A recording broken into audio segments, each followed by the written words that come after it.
திருச்சி பாராளுமன்ற உறுப்பினர் திருநாவுக்கரசர் நிருபர்களை சந்தித்தார்.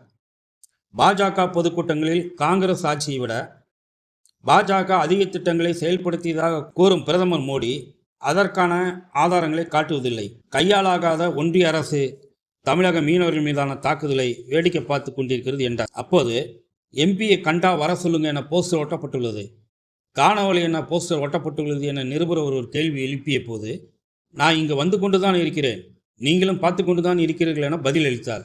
மீண்டும் அந்த நிருபர் 3 வருடமாக பார்க்கவில்லை, இப்போதான் பார்க்கிறேன் என்றார். நீ யார்கிட்டையோ காசு வாங்கிக்கிட்டு இந்த கேள்வியை என்னிடம் கேட்கிறாய். நீ யாருக்கு அடிமையாக வேலை பார்க்கிறாய்? என்னை தொகுதி பக்கமே பார்க்கவில்லை என எப்படி கூறுவாய்? நீ காசுக்காக வேலை செய்கிறாய் என கேட்டார். கேள்வி எழுப்பும் செய்தியாளர்களுக்கு இனி சீமான் பாணியில் தான் பதில் சொல்ல வேண்டும், கெட்ட வார்த்தைகள் தான் பேச வேண்டும். அவ்வாறு பேசினால்தான் நீ அடங்குவாய். தமிழ்நாடு முழுவதும் எம்பியின் படம் போடாமல் பிஜேபி காரன் போஸ்டர் ஒட்டியுள்ளான்.